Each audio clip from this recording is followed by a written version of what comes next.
In this video, we'll look at a different way to process the data file that I showed you in the previous video. So this is a continuation of the case study of reading in that weather station data. So let's bring the data file back in and take a look at it.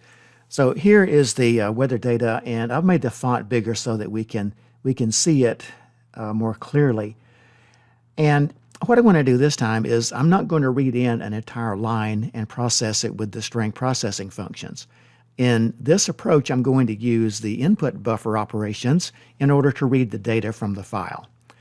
We are not going to be too concerned about the first two lines. Remember, those are just the headers, and then we have the dashed line below that. So we will read that in and write that out to our filtered data file. But these remaining items in the data lines, I'm going to read those as we will read them from the input buffer.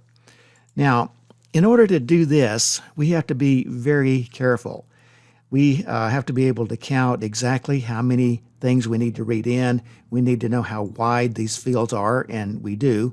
And the other thing you may not have noticed is that there's a space between those. So there's a space there, and then after the station name, there's a space, and then there's another space. So we have to take those into account as well. So the advantage of doing it this way is that we don't have to convert things from a string to a number. So this just gives you an alternate approach. Now, how do we read these things in? Well, if we have a variable that's a string type, then we can read in the station identifier, and then that will be stored into the string variable. After that, then we have the space, and we know that, like cin, if we're reading from a file, then it will stop when it sees a space. So we have to account for that space somehow. Then this is the hard field, the name, the station name column. That's kind of difficult because there's an unpredictable number of spaces that show up over here. So what I'm going to do to read that in is to just read in 50 characters. So I'm going to go from left to right, and I'm going to use the get function. So I'm going to have the infile.get, and I'm going to read each one of those, and if it's a space, it's okay. But I'm going to read from left to right until I've read in the entire 50-character field. I have to ignore this space that's between the station ID and the station name. Then, when we finish that, I'm going to move over and I'm going to read in the date. Okay, so there's a space there. Then we have the date, which is all consecutive numbers. And then the remaining fields, you can see that if we have the space here, then we're followed by a number. So this number is left justified in a field width of 8. So that's 1, 2, 3, 4, 5, 6, 7, 8. And those are all the same for all these other columns. So I know that this is left justified, and I know that there's a total of 8 characters there, and then there's a space that separates them. So by looking at that carefully, then I can configure an input. I can configure my input to take care of all that. All right, so let's start just by getting the station name. We'll read that in. Now let's take a look at the actual program we're going to use to process this data file. So it's very similar to what we have done already, but I've got some new variable names. So I've got some strings declared here for the station. That's the station ID. We have the station name. We have the date. And then I've declared some float variables for all those geophysical parameters. So you can see them listed here. Then I've just got an integer and a character letter, which I'm going to use, as you'll see shortly. The input files and output files are exactly the same. We do need this Alabama weather station.txt file, as we did in the previous video. So we'll open up all those data files, and then we'll make sure that they open correctly. Now we're down here to the new stuff. So I do want to set the fixed option for my output file because I'm going to need to use set precision coming up. Now let's look at how we're going to read in this data. And I'm printing these out to the screen. The first pass through, I'm only going to do one line of data, just one line. So once we know how to do one line, we can do all the others. So we'll print to the screen. Okay, read the first line, which is the column headers. Okay, well, I'm not going to do any processing with that this time, so I'm going to read it and I'm going to print it out to my output file. And I'm going to do the same thing with the dashes. So I'm just going to copy and paste that code in because I'm just reading a line and writing it out to the output. So let's paste that in. So here we're just going to read the first line with getLine, and it goes to the output file. Okay, nothing more than that. So now let's get the code for the next part, and it's the same thing. We read in the line of dashes, we'll write them out to the output file. Okay, now we're going to look at a different technique to read in the first line of data from the buffer. So we have to read in each field one by one. Okay, so let's put some space here. The first thing we need to read in is going to be the station ID. Okay, let's bring the station ID back up. So this is what we need to read. Okay, we need to read that right there. So that's the beginning of the line. So if we have that as a string, then we can read it in directly into a string variable, and then it stops right there at that space. Okay, so let's take care of that. We have a variable called station, and the input file pointer is called InFile. So I just read it directly from the file into that variable. So this is a string type. It's easy enough to do. So now that means we've read in the station. Now we've read in the station ID. So that's gone in from the InFile into station. Okay, then we have a space. So we need to ignore that space. Then we can read in the station name. So let's ignore the space. So let's remove some of this empty space. And then after we print out, we're going to ignore the space. Then we'll just paste in the ignore method, which we have been using to ignore characters in the input stream. So that will ignore the space. Then we want to read the station name letter by letter. And this is where it gets tricky. So let me bring the output file back up again. And I'm going to read this in one letter at a time.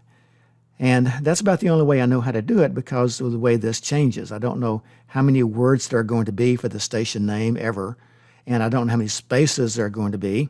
So I'm just going to choose to start reading here and read all 50 of those characters. And I'm going to use get, which allows me to get a character that's a space, whereas just reading it in directly with the insertion operator would not let me do that. So now I've got to do a loop. So the loop is going to go from the beginning all the way over here, and I'll read one letter at a time, and I'll concatenate it onto our station name. So let's get the code to do that. Now let's paste that code in. And it's a for loop. So notice I'm using infile.get. So a get reads anything, a space, a \n, a tab, it doesn't matter. So in order to read this entire thing, I've got a loop that goes from 1 to 50. So there's 50 characters in the station name column, so I'll read them one at a time. So get will get one letter, then I'm going to concatenate that letter onto station name and then save it as station name. And you could do a plus equal here if you wanted to. So this loop just goes through, reads one letter at a time, and then it concatenates it onto the station name so that when we're finished with the loop, then all 50 characters are in station name. So I've read in the hard part by doing it that way. Now my next comment says it's easy to read the remaining data. And that's true because all the other data consist of numbers. So let's look at the file again. Let's bring the data file over. And at this point, I have read all this data here all the way through. So let's highlight the second line. It's the data line. So I've read all that information. So I'm sitting here with this space. Now, if I'm reading in a number, and this is just going to be a big integer value, I'm going to read that in, and I don't have to care. I don't have to be concerned about the leading spaces this time. Okay, so if I just input an integer, then I get all that. Then if I want to input this parameter here for precipitation, this space doesn't matter either. Then I can read in that. That's a number, and so on. So these numbers here, they're separated by spaces, but if you're doing something similar to a CN, and we're doing the InFile instead of the CN, then we can read these numbers from left to right, and they all come in very nicely, and mainly they don't have to be converted. All right, so let's do that. It's easy to read in the remaining data, and let's just copy and paste the code in so we can see what that looks like. So I'll put the code here, and I'm going to read in the date. Well, okay, date's just an integer, as I just pointed out, coming in from the end file. And then I can read in the other information just going from left to right. So we'll read in all those other columns of data, and they are now in our program. They don't have to be converted. They are already set to real numbers up here. And the date itself was, I guess I left that as a string, but it doesn't really matter. Okay, so reading in the string date is fine. Reading in the date as a string is fine, or it could be an integer. Either one works. All right, so that reads in all the data. Let's prove that we've read it in by writing it all back out to the screen again. So I'm going to do cout here. So we'll print out the station name, the date, and all those other parameters. Okay, now shortly we're going to write the data to the out file, but let's not do it just yet. So then we're at the end of our program and we're done. So we're only doing one line of processing. The only thing we are writing to the data file is just the column headers and the dashed line. But let's run the program and let's see what the output looks like. Now we have the output. So let's bring this in. And you can see that we have gone through our program because you can see all the output here. Okay, we opened the files, read the first line, we ignored the space, we read the station, and then we printed out everything. So here is the station ID. Then we have the name of the station. Remember, it's right justified. There's a lot of spaces on the left, so that's the name of the station. Then we have the date is printed next. Then we have all those geophysical parameters. So we can see 99, 99, the 3, and all the way down. Now, just to be sure, let's go look at the data file one more time. Okay. Now, you can see that the output here is the station ID. Okay, then the station name comes next, and that's this amount of data here. So I can see that's on the screen. And then as we just scroll across, then you can see we have the date, and the date is there. 9999 twice, so that comes from here. Okay, then we have the 03 and the 00, so that comes here and here. And then we finally have those other 4 columns that, in this case, they're all negative 9999. So sure enough, now we have read in this entire first line of data from the data file using a different technique, and we haven't had to do any kind of conversions from string to numbers. Now, if we wanted to write the output to a new data file, a filtered data file, for example, then if we want to do it exactly the way the original file was formatted, then we need to be very particular here. This is going to be very tedious. I'll warn you in advance, it's tedious, but I'm going to show you exactly how it can be done. But the things that we need to be concerned about are the following. We need to make sure that the output goes here and that we do put the space afterwards. We need to put all that data in for the station name exactly as it was, and then we need to make sure the space is here.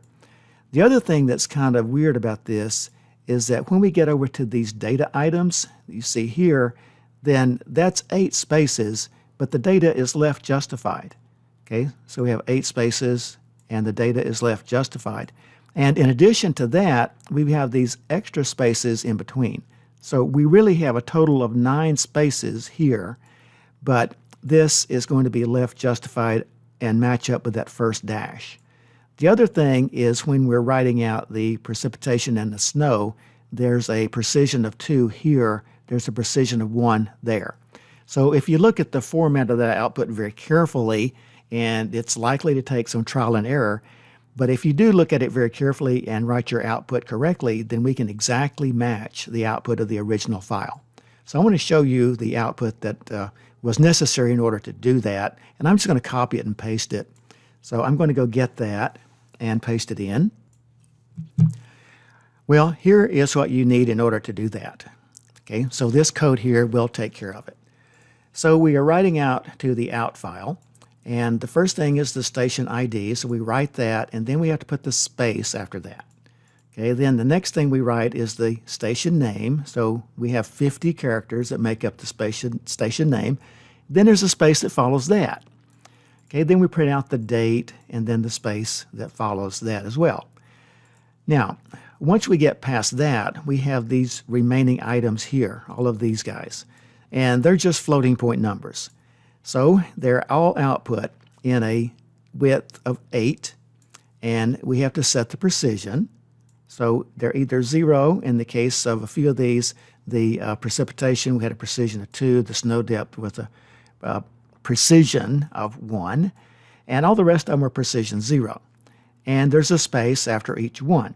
So we write out each one of these, we set the field width, we set the precision, we write out the floating point number, and we follow it with a space.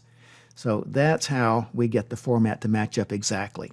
So you can look at that in detail if you want to, and all of these things are necessary for that. So these produce one line of output. Okay, all those C++ statements write one line of output back to our filtered data file. Okay, I did say filtered, didn't I? Well, we don't want to write the data back out unless the tmin and the tmax are of good values. That is, neither one has a negative 99, 99. So before I write everything out, I do need to test those to see if it's a legitimate value or not. So let's put our if statement here first before we start writing this stuff to the output file. Okay, so let's paste that in. So this is the same test that we had in a previous video. If tmax is not 99.99, if tmin is not 99.99, then it's a good file. It's a good record. So we have the if statement, and I need to close that with a curly brace here. All right, now we have it going into a loop. This is only going to do one record. So let's compile the program and run it, and let's see what we get. Well, the program worked. It ran successfully. So here we have that first record printed to the screen. Now let's go take a look at what we have written to the file.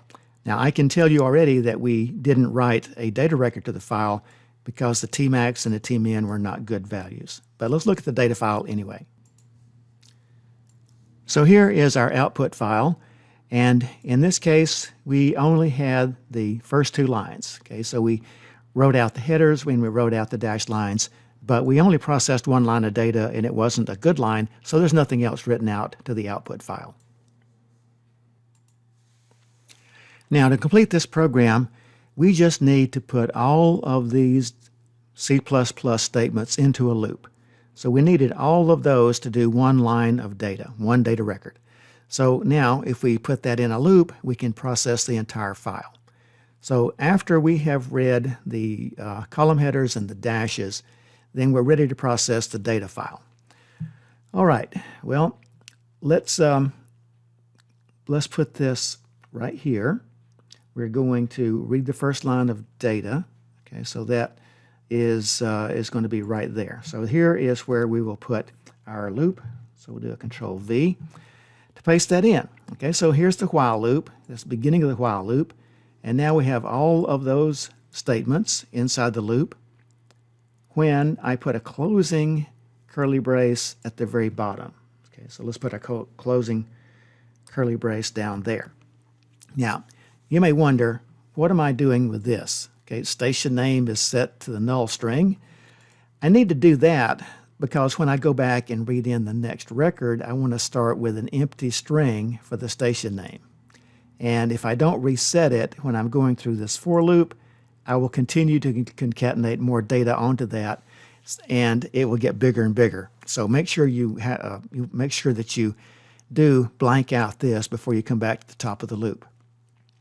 The other thing I don't want to see is this information written to the screen about 10,000 times, because that's how big this file is. So I want to comment out these cout statements. So I don't want to see those. Let's make just a comment out of those so they don't get printed. Okay, so now those are all comments. And also, I don't want to write that data to the screen anymore either. I only want to write it out to the file because I don't want to see all that data on the screen. So let's just remove this altogether. and then we'll only write it to the data file, and furthermore, we'll only write it if it's a good data record. So now let's compile and run our program. Now let's look at the output. So we don't see much on the screen anymore because I took out the cout statements. Now, if you're following along with this program and you're using that data file, then you'll realize that it did take a few seconds for this thing to finish. You had to wait on it to get through all those 10,000 lines of records in that file. But now it has, and we have created an output file. So let's look at the result of the output file. All right, so here's the output file. And you can tell that it is because it's the filtered one, filtered Alabama weather station.txt. So this is the one we just created, and it's a good one because we have the Tmax and Tmin values now. Those are all good values. So we get the same result as we did from the previous test case or case study where we read in the data using getLine, and in this case we are using the input buffer to read in the data and to process it that way. Again, the advantage is you don't have to convert things from string to number when you do that. Now, to verify that this does look the same, let's bring in the original file. At least the format looks the same. The data in the original file, we had Tmax and Tmin. Those are all bad data until you get down to the bank head lock and dam location, and that's a good line. And that's the first line you see in our filtered data file because it has good Tmax and Tmin. So here's another approach you can use. It's very tedious. In fact, I guess both of them are kind of tedious. But if you're very careful with it, then you can input data using this technique as opposed to reading things in with getLine and then using the string processing methods to extract the data from the string version. So you have two ways to go now. And I think we have reached the end of what we need to do with this program. So we will close the video at this point.